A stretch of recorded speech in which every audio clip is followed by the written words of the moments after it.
Welcome to my channel HFY Revelation Strike. Don't forget to like and subscribe to the channel original story, written and owned by me.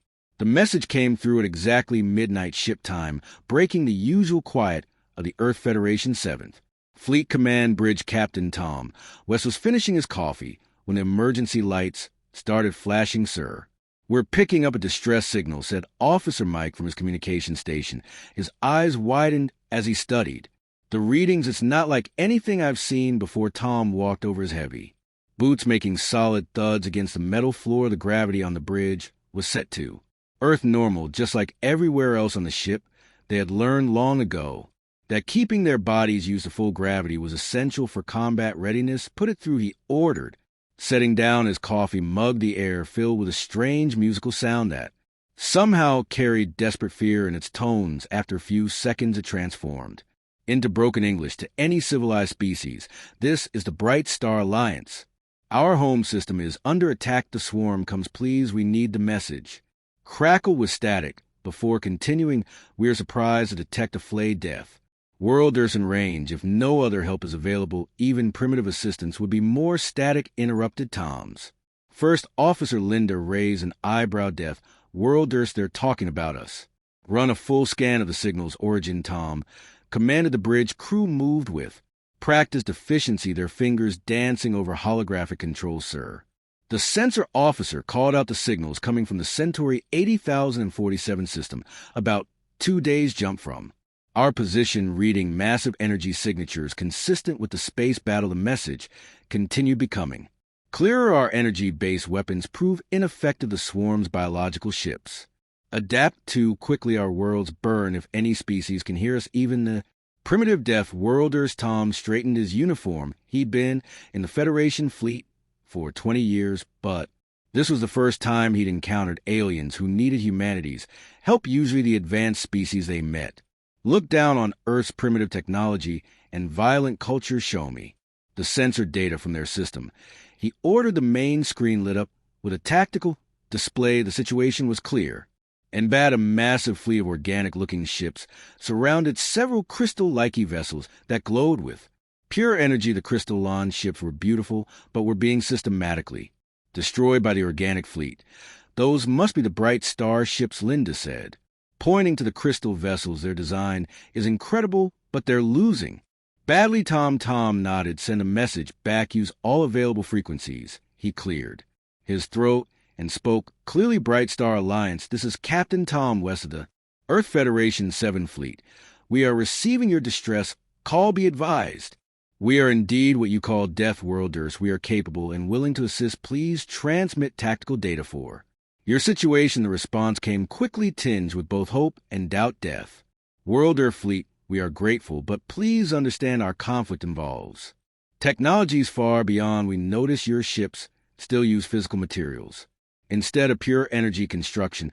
The swarm is highly advanced. Perhaps you should." Tom cut in. "Bright Star Alliance, with respect, we've reviewed your tactical situation. The 7th Fleet has extensive combat experience. Physical materials have their advantages. Transmit your data and we'll demonstrate." There was a long pause before the alien response came. "Data transmitting. We appreciate any help, even from we mean no offense, but our civilization has moved beyond physical combat millennia ago. The swarm's biological weapons are unlike anything." "Understood," Tom replied simply. He turned to his crew. "Sound general quarters. All hands to battle stations. Plot a jump course to Centauri 80047. The bridge erupted into activity.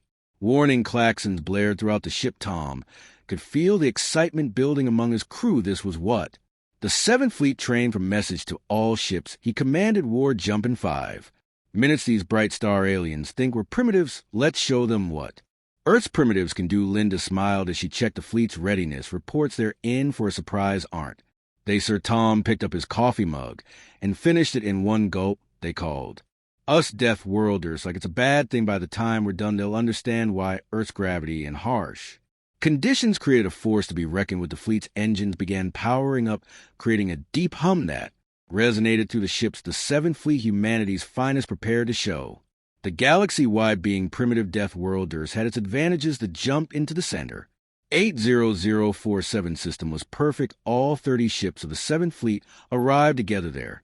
Metal holes gleaming under the light of 3 suns. What they saw made even veteran officers pause. Huge organic ships looking like giant space insects swarmed around beautiful crystal vessels that sparkled like diamonds. The crystal ships fired beams of pure energy, but they passed through the organic ships without doing much damage. It was like watching butterflies fight against hornets, and the hornets were winning status. Report, Captain Tom ordered.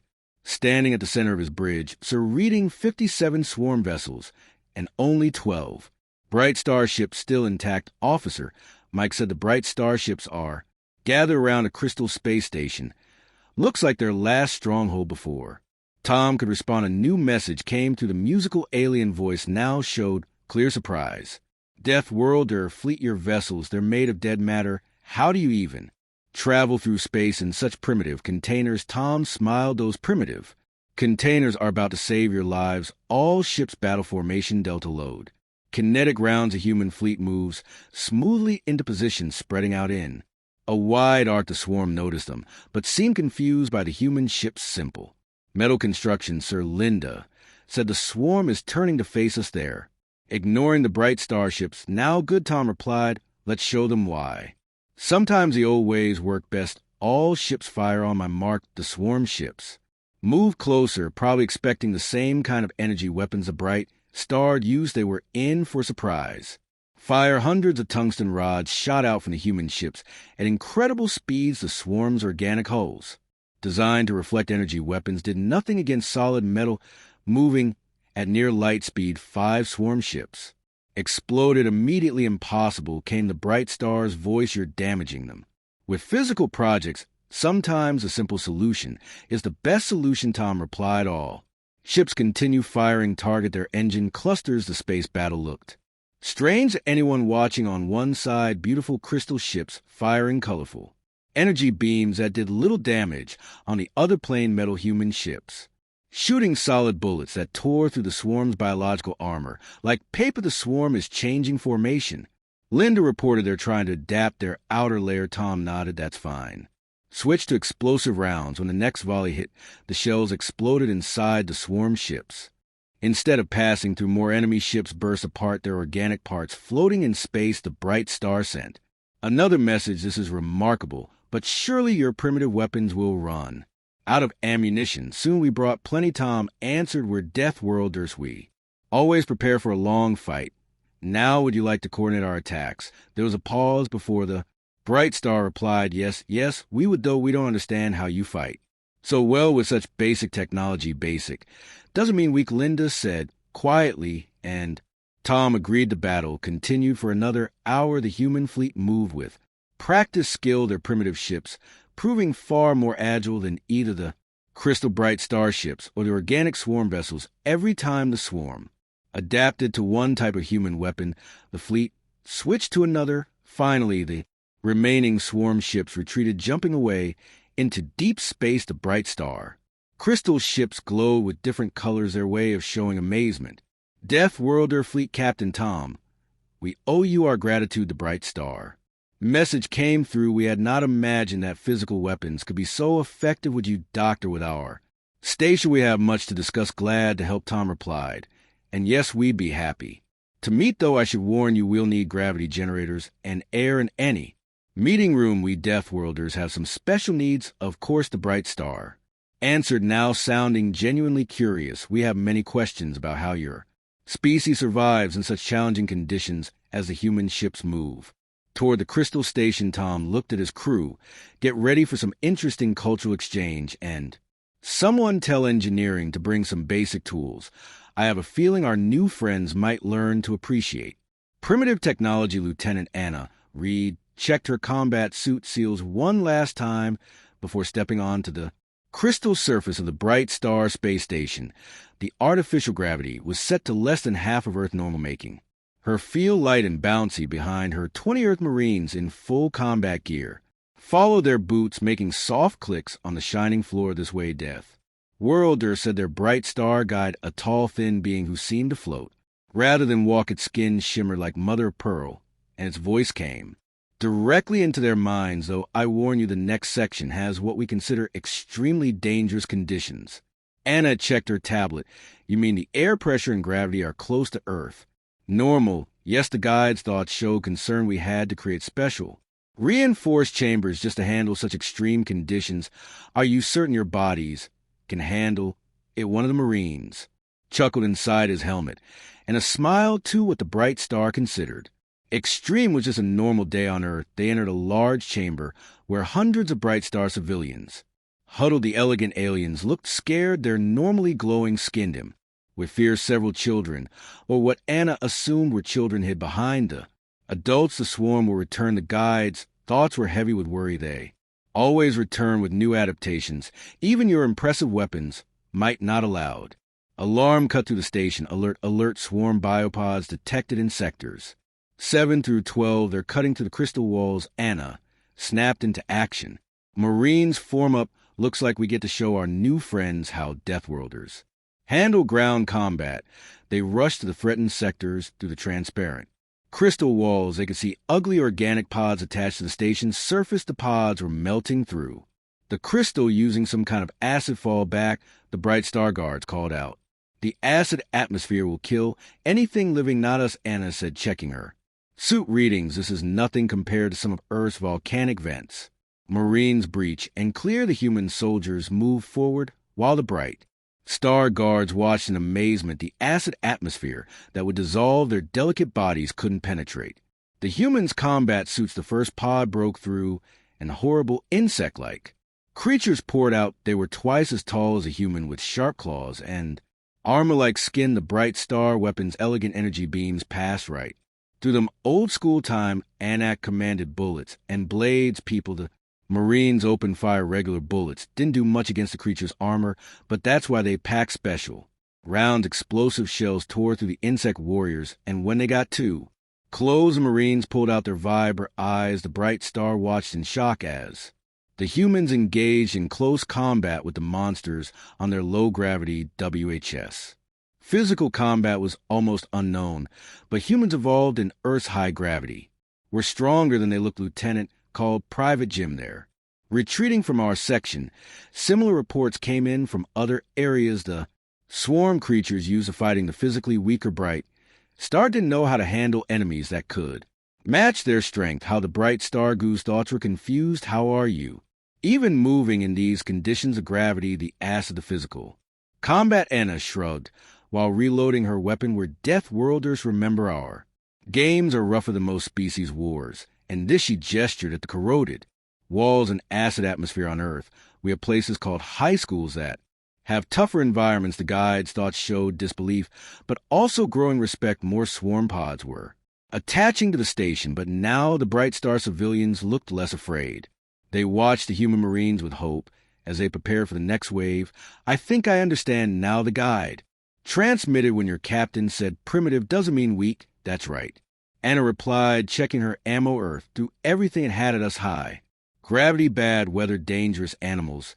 You name it, we didn't just survive, we thrived. And now she pointed at the new pods breaking through. We get to show the swarm while picking a fight with Deathworlders is a really bad idea. The Marines moved out again, ready for another round. Behind them, the bright star began to understand that sometimes being primitive just means being prepared for anything. Engineer Jack M.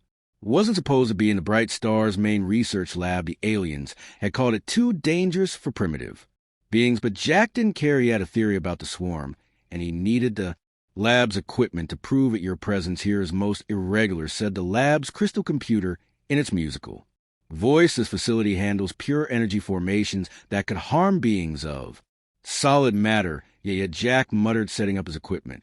He brought simple tools from the human fleet, things the bright star had called outdated, just need to test something. Play back those recordings of the swarm ships. Again, the air filled with holograms showing the organic ships in battle. Jack watched carefully, then adjusted some dials on his frequency analyzer, a primitive device that still used physical switches and button stop. He suddenly shouted there, play that part. Again, the hologram showed a sworn ship taking damage from human weapons. Jack turned to his analyzer, eyes wide with excitement. I knew it every time they get hit, they make this weird vibration. Computer, why didn't anyone notice this? Before the frequency falls outside our normal observation parameters, the computer replied, energy-based civilizations typically don't monitor such primitive physical vibe. Asians Jack GRM, well, this primitive just found a swarm's weakness. Get me Captain Tom. Now 10 minutes later, the command center was full of both humans and Bright Star. The elegant aliens floated nervously while the humans stood firmly, their heavy boots making soft sounds on the crystal floor. Show them, Captain Tom ordered. Jack pointed to his analyzer. The swarm ships aren't just organic, they're all connected by sound, very low frequency sound that travels through space. Every time we hit them, they send warning signals to each other. That's how they adapt so fast. The Bright Star leaders thoughts show confusion sound, but that's such a basic form of communication. Our civilizations abandoned physical vibration communications. Yen ago, sometimes the old ways work best, Jack said, echoing his captain's favorite phrase. Look, we can use this if we broadcast the right frequency. We could disrupt their whole network. Tom finished. Good work, Jack. But we'll need to get close, really close to their main high ship to broadcast with enough power. The Bright Star's thoughts turned dark. Impossible. The high ship is surrounded by thousands of defenders. No energy-based ship could get through. Good thing we don't use energy-based ships, then Linda said from her position beside Tom. Our hulls are built to take hits, and if Jack's right about the frequency, Tom nodded. We could make it, Jack. How long to modify our ship's communication arrays? 2 hours for the whole fleet, Jack replied confidently. It's not complicated. We just need to make them vibrate at the right frequency. Simple physics. Really, the Bright Star leaders conferred among themselves, their crystalline bodies glowing with different colors. As they communicated finally, they turned to Tom. This plan is primitive. They transmitted using simple sound waves against a highly evolved organic network. It goes against all advanced combat doctrine, but Tom prompted, but we have seen that primitive does not mean ineffective. We will support your fleet with our energy weapons as distraction. Perhaps there is wisdom in maintaining connection to the simple forces of nature. Jack started gathering his tools. I'll need some help modifying all 30 ships quickly. Any of your engineers willing to learn some primitive technology? To everyone's surprise, several Bright Star engineers floated forward. Their thoughts showed excitement rather than their usual condescension. We have watched your repairs. One transmitted your use of physical tools is fascinating. Perhaps we have forgotten useful knowledge in our rush to advance beyond matter. As the humans and Bright Star began working together, Tom looked at his first officer. Send word to the fleet in 2 hours. We're taking the fight to the swarm's front door. Linda smiled. Should I mention we're going to defeat their advanced organic network with something as simple as sound? Definitely. Tom replied, after all, there's nothing more satisfying than solving a complex problem with a simple solution. The next 2 hours were filled with activity as humans taught Bright Star engineers about physical tools, while the aliens shared their insights about energy manipulation. Together, they prepared for the biggest battle yet, one that would prove that true advancement means remembering where you came from. Major David Ross sat in his small attack ship, checking the mission timer. 5 minutes until they reached the swarm's high ship. His team of 6 ships had volunteered for what everyone called a suicide run. Remember, Captain Tom's voice came through the comm. You just need to get close enough to broadcast a disruption signal. The main fleet will keep most of their forces busy. David looked at the huge battle happening around them. The human fleet's metal ships fought alongside the Bright Star's crystal vessels, drawing the swarm's attention. His small team slipped through the chaos, heading straight for the massive high ship. Major said his co-pilot Ben, the swarm hasn't spotted us yet. The Bright Star's energy weapons are keeping them distracted. The high ship was enormous, bigger than anything David had ever seen. It looked like a giant living mountain floating in space, covered in organic armor and surrounded by smaller defender ships. All ships activate stealth systems. David ordered the ship's outer layers turn black, absorbing light. Another primitive technology the Bright Star hadn't thought of. Sometimes being invisible was better than having fancy shields. They got closer and closer. The high ship grew larger in their view screens. David could see strange patterns moving under its surface like blood flowing through veins, and everything went wrong. Incoming Ben shouted. A group of swarm fighters had spotted them. The organic ships moved to attack there. Weapons already firing. Evasive action, David ordered, but stay on course. Two of their ships exploded immediately. David gritted his teeth and kept flying. The swarm fighters were faster, more agile, but human ships were tough, built to take hits. Were hit. Ben reported hull breach in section 3. Seal it and keep going. David said. The high ship filled their entire view. Now we're almost there. Another explosion. Another human ship gone. They'd lost 4 ships already, but the remaining 2 kept pushing forward. The bright stars' thoughts reached them. Pull back the acid cloud around the high ship will dissolve your vessels. Even your hardy materials cannot survive that. David ignored them. All power to front shields. He ordered Ben start broadcasting the disruption frequency. Their ships plunged into the acid clouds. Warning alarm screamed as the acid ate into their hulls. The other surviving ship exploded. Its pilot's last transmission, a thumbs-up signal. Hull integrity at 20%. Ben shouted. We're breaking apart. Keep broadcasting. David fought the controls as their ship shuddered. Maximum power through their dissolving G screen. They saw something amazing. The huge high ship started to vibrate. Its surface rippled like water. The sound frequency Jack had discovered was working. It's working. Ben yelled over the sound of their dying ship. The high ship is losing cohesion. David watched. His cracks appeared in the organic hull of the massive ship. Their simple sound waves were tearing apart the swarms. Advanced biological network hull integrity at 5%. The ship's computer announced calmly. Complete structural failure in 10 seconds. Broadcast sent. Ben reported. The disruption signal is at full strength. We did it, sir. David smiled as their ship's hull finally gave way. See you on the other side, Ben. The last thing they saw was a hive ship breaking apart, its complex organic systems destroyed by simple sound waves. Their primitive solution had worked perfectly back in the main fleet. Captain Tom watched the hive ship's destruction with mixed feelings. The swarm was falling apart, their network disrupted, but the cost had been high. Your people, the bright star transmitted. Their thoughts filled with awe and sadness. They flew into certain death. How? Why? Because that's what death worlders do, Tom replied. Quietly, we face death to protect others. It's not about being primitive or advanced. It's about doing what needs to be done. The bright star were silent for a long moment. Then we have much to learn from Earth's death worlders. Perhaps true advancement lies not in abandoning our origins, but in understanding them. As the remaining swarm ships fell into chaos without their hives' guidance, Tom ordered a moment of silence for David's Team 6. Ship's 12 brave humans had given their life using the simplest of weapon sound itself to defeat the most advanced organic fleet in the galaxy. Sometimes the most primitive solution was the most powerful one of all. The space around the destroyed hive ship was quiet now. Pieces of organic material drifted past the fleet's sensors, all that remained of the mighty swarm. But victory had come at a terrible price. Captain Tom stood in the bright star's crystal memorial chamber, looking at the holographic images of David, Ben, and the other 10 humans who had given their lives to end the war. The chambers' walls reflected their faces in countless crystal facets, a tribute from the bright star to their saviors. Your people's sacrifice will be remembered for generations. The bright star high council member transmitted its crystalline form glowing softly.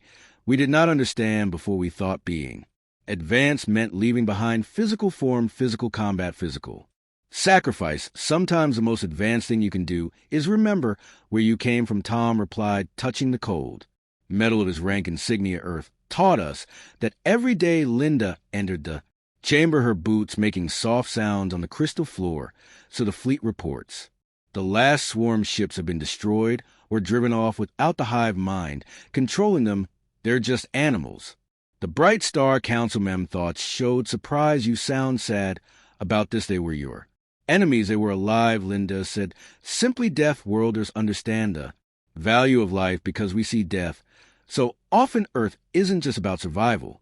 It's about respecting the struggle to survive. More bright star entered the chamber, including some of the engineers who had worked with Jack. They had changed over the past few days, learning to handle physical tools and understanding the value of primitive technology. We have analyzed the remains of the swarm ships. One engineer transmitted their biological technology was incredibly advanced, yet they were. Defeated by simple sound waves, we would never have thought of such a solution. That's because you stopped looking for simple answers, Jack said, walking in with his favorite wrench still in his hand. Sometimes the old ways worked best the swarm forgot. That too they made. Themselves so advanced they became vulnerable to basic physics, the memorial. Chamber filled with both humans and Bright Star, the aliens had changed their environment settings, making the gravity and air pressure closer to Earth normal. They were learning to adapt just as humans had always done. We have a request, the council member transmitted to Tom. Our civilization had pursued pure energy and purer thought for millennia. We abandoned physical technology, physical weapons, even physical bodies, but we see. Now this made us vulnerable. What are you asking? Tom turned from the holograms of his fallen crew. We wish to learn from Earth, not just your technology, but your way of thinking, your, what do you call it, death world of perspective will you teach us? Tom looked at his crew, the survivors of a battle that had proven once and for all that being primitive didn't mean being weak.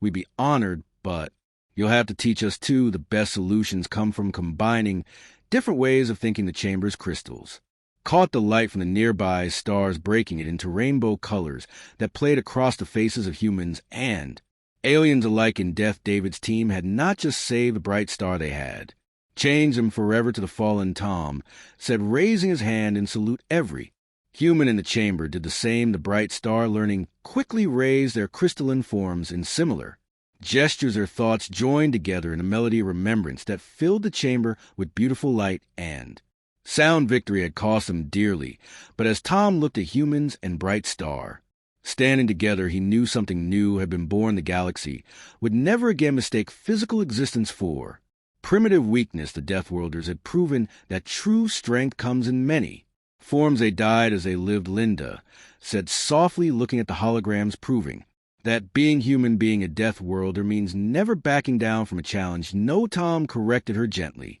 They proved something more important. They proved that being human means helping others no matter the cost. That's not primitive at all. That's the most advanced thing in the universe. 1 month after the defeat of the swarm, the Bright Star's crystal space station looked very different. Human engineers worked alongside Bright Star scientists, sharing knowledge and creating new technologies that combined both species' strengths. Captain Tom walked through a corridor that now had sections of metal reinforcing the crystal walls. The Bright Star had learned that sometimes a physical barrier was better than an energy shield. They were changing, adapting just as humans had always is done. Captain Linda called, hurrying to catch up. The Earth Federation Council is ready for the video call. The Bright Star High Council is waiting till they entered a new meeting room that showed how much things had changed. One half had the floating crystal seats the Bright Star preferred. The other had solid metal chairs for the humans. The gravity and air pressure could change in each section with the push of a button.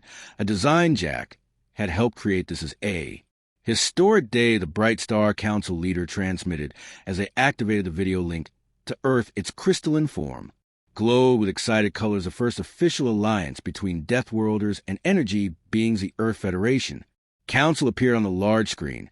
They looked surprised at seeing humans and Bright Star working so comfortably together. Captain Tom, the Federation president, said, your reports about the Bright Star technology are impressive, but can we trust former energy beings who once looked down on us as primitives?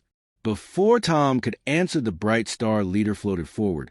If I may respond, it transmitted, we were wrong about humans. We thought advancing meant leaving behind physical form instead. Humans showed us that true advancement means understanding both worlds, energy and matter. Simple and complex. Jack, who was setting up some equipment in the corner, spoke up. You should see what we've made together. Bright Star energy tech combined with human physical engineering ships with crystal cores and metal hulls, weapons that use both bullets and energy beams. And more importantly, Linda added, we've learned from each other. The Bright Star are learning about physical combat and survival. We're learning about energy, manipulation, and pure thought. Tom nodded. The swarm taught us all. The lesson being ADV advain doesn't mean forgetting your roots. It means understanding everything, from the simplest physical laws to the most complex energy patterns. The Federation Council members talked among Themselves, finally, the president spoke again. The Federation accepts the alliance. Captain Tom, your fleet will stay there as our first permanent mission to the bright star system's thank. You, Sir Tom, replied, though you should know we're not just sharing military technology. The bright star want to learn everything about Earth. They're even building special chambers where they can experience our gravity and atmosphere. The bright star leader thoughts showed excitement. Yes, some of our young ones can now endure 50% Earth gravity. They call themselves Death Worlders. Students, they want to understand the forces that shaped humanity. After the call ended, Tom looked around the room. Human tools next to bright star energy crystals, physical and energy technology working together, making both species stronger. Did you ever think, Linda asked, when we got that distress call, that it would lead to this? Tom smiled. A primitive Death Worlder fleet saving an advanced energy civilization and ending up teaching each other new ways to look at the universe. No, didn't see that coming. The bright star leader floated closer. We have a saying now: simple or complex energy or matter, all paths can lead to wisdom. We learned this from Earth's Death Worlders. Jack finished his work and stood up, and we learned that sometimes the most advanced civilizations are the ones willing to admit they still have things to learn outside the station's windows. Human and bright starships patrol together. The metal hulls of Earth's vessels gleam next to the crystal shapes of bright star. See craft, different approaches, different technologies, but now working as one. The galaxy was changing. The word Death Worlder was no longer an insult, but a mark of respect. And somewhere out there, the stars shone on the quiet debris field that had once been the swarm's high ship, a reminder that victory sometimes comes from remembering your roots, no matter how primitive they might seem to others.